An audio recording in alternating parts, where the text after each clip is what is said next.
La carta de individuales es un diagrama para variables de tipo continuo que se podría ver como un caso particular de la carta XR, cuando el tamaño de muestra es n igual a 1, pero por las diferencias en los procesos que se aplican la vamos a explicar aparte. La mejor alternativa es usar una carta de individuales, donde, medición particular de la característica de calidad que se obtiene se registra en una carta. Para estimar la variabilidad de estas mediciones se acostumbra a usar el rango móvil de dos observaciones consecutivas, por lo que, al graficar estos rangos, se obtiene una carta de rangos móviles. Aspectos como consumo de agua o energía también pueden evaluarse con este tipo de cartas. Una vez se logre que el proceso esté bajo control, es decir, tanto la media como el rango muestral, obtenido a partir de muestras de tamaño n, están entre los límites de control de los gráficos X y R, es posible el cálculo de límites de control para valores individuales. Estos límites permiten apreciar si el valor de la característica de calidad de un artículo está respondiendo al estado de control del proceso que lo produce. La especificación se define como los valores máximo y mínimo, soportables, de una característica de calidad del producto. Estos valores se conocen como los límites superior e inferior de la especificación o límites máximo y mínimo de tolerancia. El hecho de que un producto no cumpla la especificación lo hace no conforme o defectuoso. El cálculo de los límites de control superior e inferior para valores individuales denotadas con subíndice X se obtienen así. La comparación de los límites superior e inferior para valores individuales y los límites superior e inferior de especificación permitirá evaluar si el proceso soporta la especificación.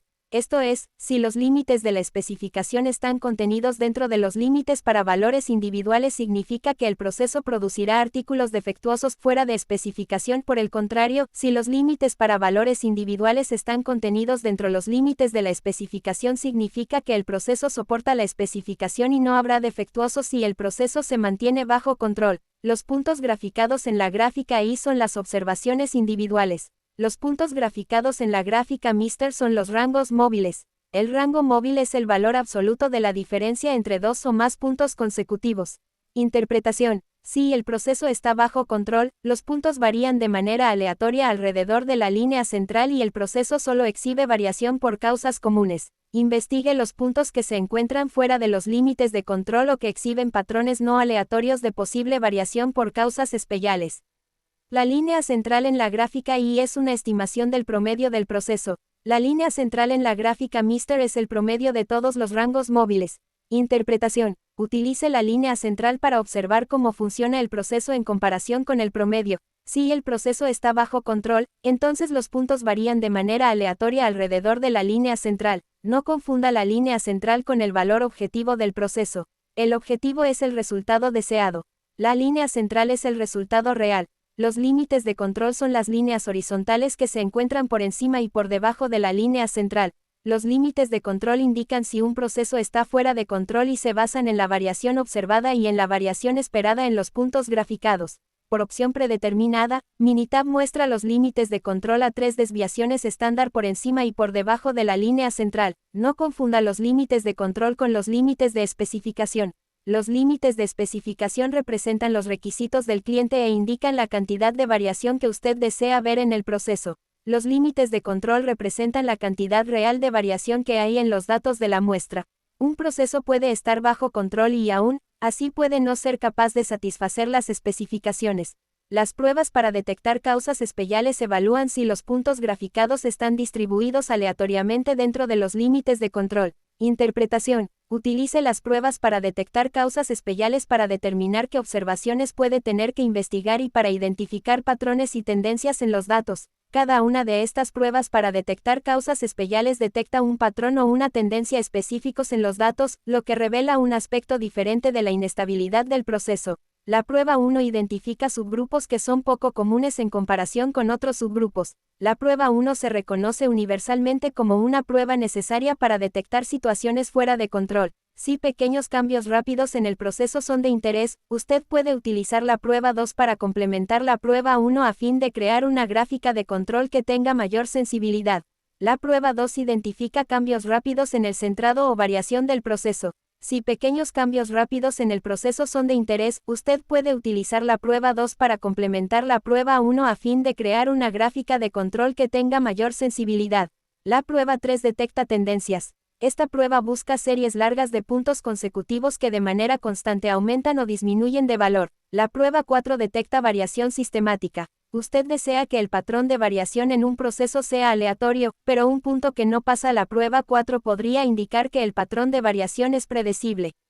La prueba 5 y 6 detectan pequeños cambios rápidos en el proceso. La prueba 7 detecta un patrón de variación que a veces se toma erróneamente como evidencia de un control adecuado. Esta prueba detecta límites de control que son demasiado amplios. Límites de control que son demasiado amplios generalmente se deben a datos estratificados, lo que ocurre cuando una fuente de variación sistemática está presente dentro de cada subgrupo. La prueba 8 detecta un patrón de mezcla.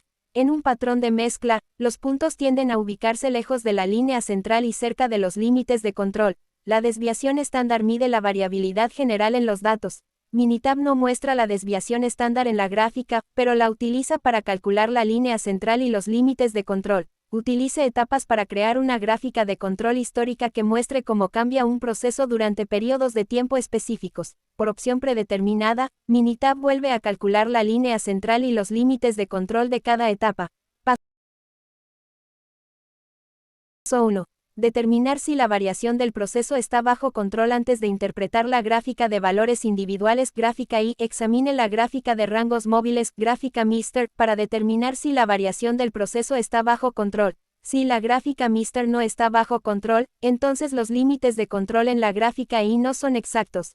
Los puntos rojos indican observaciones que no pasan al menos una de las pruebas para detectar causas especiales y no están bajo control. Si el mismo punto no pasa más de una prueba, entonces el punto se etiqueta con el número de prueba más bajo para evitar crear confusión en la gráfica. Si la gráfica muestra puntos fuera de control, investigue esos puntos. Los puntos fuera de control pueden influir en las estimaciones de los parámetros del proceso e impedir que los límites de control representen fielmente el proceso. Si los puntos fuera de control se deben a causas especiales, entonces considere omitir esos puntos de los cálculos. Paso 2. Determinar si la media del proceso está bajo control. La gráfica de observaciones individuales. Gráfica I representa las observaciones individuales. La línea central es una estimación del promedio del proceso. Los límites de control en la gráfica I, que se establecen a una distancia de 3 desviaciones estándar por encima y por debajo de la línea central, muestran la cantidad de variación esperada en los valores individuales de la muestra. Los puntos rojos indican subgrupos que no pasan al menos una de las pruebas para detectar causas especiales y no están bajo control. Si el mismo punto no pasa más de una prueba, entonces el punto se etiqueta con el número de prueba más bajo para evitar crear confusión en la gráfica. Si la gráfica muestra puntos fuera de control, investigue esos puntos. Paso 3. Identificar qué puntos no pasaron cada prueba. Investigue cualquier observación que no pase las pruebas para detectar causas especiales. Por opción predeterminada, Minitab realiza solo la prueba 1, que detecta puntos que se ubican fuera de los límites de control. Sin embargo, si realiza pruebas adicionales, entonces es posible que los puntos no pasen múltiples pruebas. Not trying to be in not trying to be cool, just trying to be in this. Tell me, are you too? Can you feel where the wind is? Can you feel it?